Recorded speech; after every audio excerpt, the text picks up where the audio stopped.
Lição 192. Bismillahirrahmanirrahim. Alhamdulillahi Rabbil Alamin. Ar-Rahmanirrahim. Maliki Yawmiddin. Wassalatu wassalamu ala Rasulillahi sallallahu alayhi wa sallam. Wa ala alihi wa ashabihi ajma'in. Azka salatan wa atammu taslim. Wa ba'd. An Abil Ajfa as-Sulami rahimahullahu qala قال عمر بن الخطاب رضي الله عنه ألا لا تغالوا صدقة النساء فإنها لو كانت مكرمة في الدنيا أو تقوى عند الله لكان أولاكم بها نبي الله صلى الله عليه وسلم ما علمت رسول الله صلى الله عليه وسلم نكح شيئا من نسائه ولا أنكح شيئا من بناته على أكثر من 12 أوقية أو كما قال عليه الصلاة والسلام والحديث أخرجه الترمذي. Estimados irmãos e irmãs, Assalamu alaikum wa rahmatullahi wa barakatuh. Na lição de hoje iremos falar acerca do mahr. Iremos falar acerca do dote. Quanto pode ser o valor do dote e se o dote pode ser pago de uma outra forma além do valor monetário. Dentre os aspectos que iremos abordar na lição de hoje, temos a prática do profeta sallallahu alaihi wasallam, situações em que o profeta sallallahu alaihi wasallam estipulou dote de uma sahabia, de uma senhora que veio e entregou-se, ou por outro ofereceu-se para casar-se com o profeta sallallahu alaihi wasallam, e o profeta sallallahu alaihi wasallam realizou o casamento dela com uma outra pessoa. O dote no Islã é o valor que o dote, o mahr, é o valor que o noivo paga à noiva pelo casamento. É dote, mahr. É o único pagamento que temos no casamento islâmico e não temos qualquer outro pagamento como questões relacionadas ao bolo, questões, despesas que tenham a ver com algumas tradições antes do próprio casamento, que tem vários nomes, uns chamam de pinja, chamam de uma festa antes do casamento. Cada um tem sua forma de chamar esta festa antes do casamento. No Islã, o pagamento que existe, que é o mahr, dote, é pela ocasião do casamento e não qualquer outro pagamento. Então, este valor que se paga, que é especificamente para a noiva, um valor que sai do noivo ou alguém que assuma o pagamento deste valor do dote, que é específico para a noiva e ela poderá gastar como ela quiser, assim como ela poderá oferecer de volta ao marido, poderá doar, poderá fazer o que ela bem entender que é dinheiro dela, é o valor que ela ganha pelo casamento. Qual é a regra se no momento do casamento não se mencionar o dote? Fez o nikah, estão lá, houve ijab e qabul, é importante no casamento, que primeiro é a proposta do casamento e do outro lado temos a aceitação do casamento. Ijab e qabul, e depois a presença das testemunhas, que são 2 testemunhas. E outra coisa que é importante aqui mencionamos no momento em que estamos a falar do dote, poderia ter sido mencionado no outro momento. As pessoas falam sempre, precisa-se de 2 testemunhas da minha parte e 2 da parte dela. Não é? Quer dizer, testemunhas da parte dele e da parte dela, ou uma da parte dela e uma da minha parte. Quantas testemunhas precisa-se para o nikah? Para o nikah, temos somente 2 testemunhas, independentemente de que parte pode ser. Uns dizem que não, tem que ser meu irmão, tem que ser meu primo, tem que ser meu pai, tem que ser... duas testemunhas. As pessoas estão satisfeitas que duas pessoas sejam testemunhas e estas pessoas ficam testemunhas. Não é condição destas testemunhas serem da parte da noiva, serem da parte do noivo. Não existe isso. A coisa que existe é que para a celebração do nikah são duas testemunhas. Estas duas testemunhas que escutam a noiva a aceitar casar com o noivo, ou a permissão, não é? O consentimento do tutor e a permissão da noiva que sim, eu aceito casar. E isso normalmente se faz na casa da noiva ou onde a noiva estiver, e estas duas testemunhas são perguntadas no momento da celebração do casamento, se ouviram que de facto ela aceita de sua livre, espontânea vontade contrair o matrimônio ou sunnat nikah. Estas duas testemunhas referem-se àquele momento, não no momento da celebração que você está a casar perante estas duas testemunhas, porque no momento do casamento, a celebração que normalmente é feita no masjid, todas as pessoas que presenciam são testemunhas, não são somente aquelas duas. Aquelas duas pessoas são testemunhas que ouviram a noiva, que nem há necessidade de se mencionar no momento de nikah que você está a casar em frente destas duas testemunhas. Não, estas duas testemunhas só para se confirmar que a noiva aceitou, e no momento da celebração de nikah, todos que estão naquele majlis, naquele ajuntamento, são testemunhas daquele nikah que presenciaram a realização do nikah. Este era o ponto que pretendíamos também abordar nesta lição ao falarmos do dote. Outra coisa que é importante antes de avançarmos, que ficou um pouco ambíguo nas lições passadas relacionadas ao casamento, quando falamos do walima. Quando falamos do walima é a refeição após o casamento. A especialidade disso no Islã, esta refeição é somente da parte do noivo.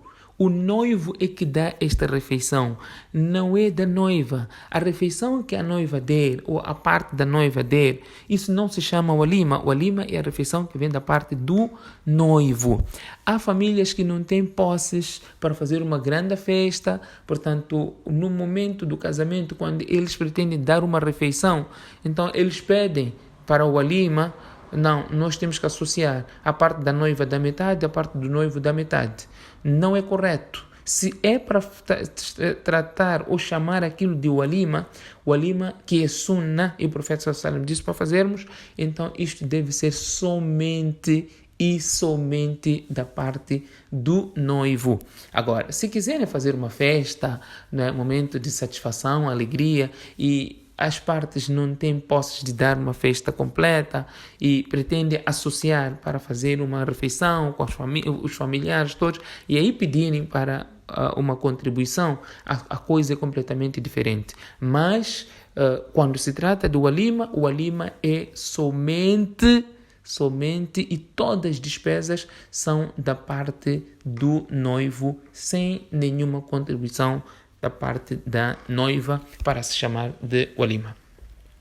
Indo para aquilo que propriamente tem a ver com o nosso tema, que é relacionado ao dote, ao mahar, o profeta sallallahu alaihi wasallam uma vez estava sentado, estava no masjid, estava num certo local, e veio uma senhora ter com o profeta sallallahu alaihi wasallam, e esta senhora diz: inni wahabtu nafsi lak, ó mensageiro de Allah, eu me ofereço a ti. Quer dizer, eu quero me casar contigo, eu quero ser a tua esposa. Portanto, esta senhora ficou em pé por um longo tempo depois de ter proferido isto. Era permissível para o profeta sallallahu alaihi wasallam casar com aquela mulher que se ofereceu para o profeta sallallahu alaihi wasallam, e não para as pessoas no geral. A mulher não pode vir: eu me ofereço a ti, e isso ser considerado como um casamento. Não, isso era específico para o profeta sallallahu alaihi wasallam. Portanto, esta senhora veio e disse para o profeta sallallahu alaihi wasallam: eu me ofereço a ti, eu quero ser tua esposa. Então, um indivíduo que estava naquele ajuntamento disse para o profeta sallallahu alaihi wasallam: Ya Rasulallah, زوجنيها إن لم تكن لك بها حاجة. Ó mensageiro de Allah, faça-me casar com ela se tu não tiveres nenhum interesse em casar com esta senhora. Então o profeta sallallahu alaihi wasallam disse para este sahabi: هل عندك من شيء تصدقها? Tu tens alguma coisa para dar como dote? Então este senhor diz: Ma indi illa izari hada. Eu não tenho senão a calça que eu estou a vestir, não tenho nada. Então o profeta sallallahu alaihi wasallam diz: Izaruk, tua calça. In a'taytaha jalasta wala izara lak. Se você der esta calça como mahar, como dote, você não vai ter outra calça. Então o profeta sallallahu alaihi wasallam vai procurar alguma coisa para pagar como dote. Então este sahabi diz: Eu não tenho, o mensageiro de Allah. Então o profeta sallallahu alaihi wasallam diz: "Faltamis walau khataman min hadid." Procure por mais que seja um anel de ferro. Então este senhor procurou e não encontrou sequer este anel de ferro. E o profeta sallallahu alaihi wasallam diz: "Hal ma'aka min al-Qur'an shay?" Você decorou alguma coisa do Coran? Então ele disse que sim, eu decorei este e aquele sura, mencionando os nomes do sura que ele memorizou. Então o profeta sallallahu alaihi wasallam diz: "Eu te fiz casar com ela com dote daquilo que você decorou do Coran." Em outras palavras, você deve ensinar os suras que você decorou a esta senhora e este ensinamento de sura vai se tornar de dote para ela. Baseando com estas palavras do profeta sallallahu alaihi wasallam, baseando nestas palavras, nós vamos encontrar alguns sábios a dizer que o dote pode ser também ensinar a mulher o Coran. Isso pode se tornar como dote, se ele não tiver nada para pagar a mulher como dote, assim como o profeta sallallahu alaihi wasallam fez e fez casar este sahabi com a sura do Coran, e o nikah é correto nesta situação e ele deverá ensinar a ela o Coran. Este é o caso concreto do Imam Shafi rahimahullah, que permite esta prática. Nós vamos encontrar posições de outros sábios que dizem que não é permissível dar o dote como Coran, recitação do Coran, ou ensinar a pessoa a aprender o Coran. E esta posição é atribuída a Imam Abu Hanifa, assim como Imam Malik rahimahumullah, enquanto que Imam Ahmad tem dois pareceres, um parecer é da permissibilidade e o outro é makruh, é detestado. E nós vamos encontrar também que este sahabi, conforme o hadith mencionou, não tinha nada de tantas alternativas que o profeta sallallahu alaihi wasallam havia lhe dado. Ele não tinha, ao ponto do profeta sallallahu alaihi wasallam ter feito ele casar mesmo nestas condições. Olha, mas aqui estranho que nós não podemos dificultar o casamento dos jovens. Estão em condições ou têm vontade de casar, não têm muitas posses, nós não podemos estabelecer um dote alto, dificultando desta forma a realização do casamento. Porque o profeta sallallahu alaihi wasallam mencionou em vários ahadiths a importância do dote ser algo mais simples, o dote ser algo fácil, conforme o hadith que foi mencionado no Hakim e foi classificado autêntico por Imam Albani, Sheikh Albani. O professor Sallam diz: "Khayru sadaq aysaru." Melhor dote é aquele que é fácil. Khayru nikah aysaru. Outro hadith que vem também no Ibn Hibban: o melhor casamento é aquele casamento que é fácil a sua celebração. Em outras palavras, que o dote é fácil. Pagar o dote é fácil. O dote não é muito elevado. Nós vemos que há vezes em que as pessoas estão lá prontas para casar, o casamento não se realiza por causa do dote alto, em particular nos países árabes. Isso acontece. Então, quando o casamento é celebrado e não se menciona o dote, ou por outra, é permissível se celebrar o casamento e o noivo não tendo ainda o dote, cash para pagar, pode-se pagar em prestação ou pode-se fazer o casamento e o dote ser o crédito que ele vai pagar a posterior. E ela também poderá perdoar o dote, poderá diminuir o valor do dote, porque é um direito dela, né? É um direito dela e ela poderá bem fazer aquilo que achar com aquilo que é o seu direito, que é o dote. E como dizia, se o casamento foi celebrado e não foi mencionado o dote, não quer dizer que o dote ou o pagamento do dote cai, deixa de existir. Não, existirá sim o dote, e o dote que será levado em consideração é o valor que normalmente as mulheres daquela família cobra para pagar o dote. O dote que a mãe cobrou, o dote que a tia cobrou, qual foi o dote que se pagou para a tia, a mãe, as irmãs. Então chama-se mahrul mithl, o dote equivalente àquele que é o dote da família. Mesmo não tendo sido mencionado no momento do casamento, este dote também terá que ser pago, apesar de não ter sido mencionado no momento da celebração do casamento. E de acordo com o outro hadith que Imam Tirmidhi mencionou, narrado por Abil Ajfa as-Sulami, rahimahullah, ele diz que Umar ibn al-Khattab, radiyallahu anhu, diz: "Ala la tughalu sadaqatan nisa." Não podem fazer o mahr das mulheres, não podem fazer caro, não podem exigir muito dote das mulheres para o casamento. Por quê? Porque se o dote fosse algo de extrema importância, fosse algo de muita importância aqui no dunya, ou se fosse parte do temor perante Allah subhanahu wa ta'ala, o melhor que vocês todos teria feito isso. Mas Umar radiallahu anhu diz: eu não conheço prática alguma do profeta sallallahu alaihi wasallam onde tenha pago um dote alto, ou onde o profeta tenha cobrado um dote alto no casamento da sua filha, não é, acima de aktharu min thintay ashara uqiya. O profeta sallallahu alaihi wasallam, conforme este hadith menciona, o profeta não pagou acima de 12 uqiya. 12 uqiya um uqiya são 40 dirham, e 12 uqiya serão 480 dirham.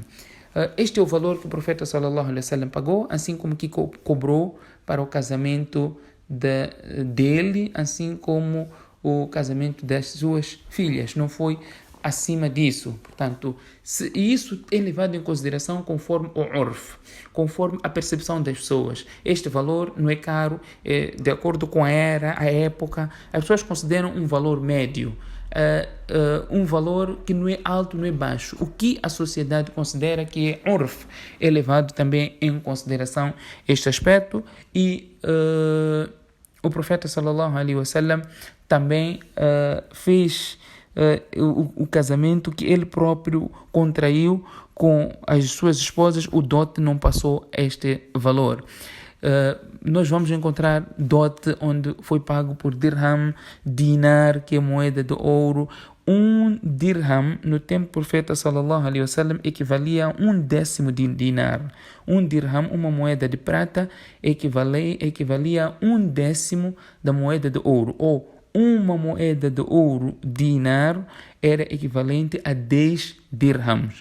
E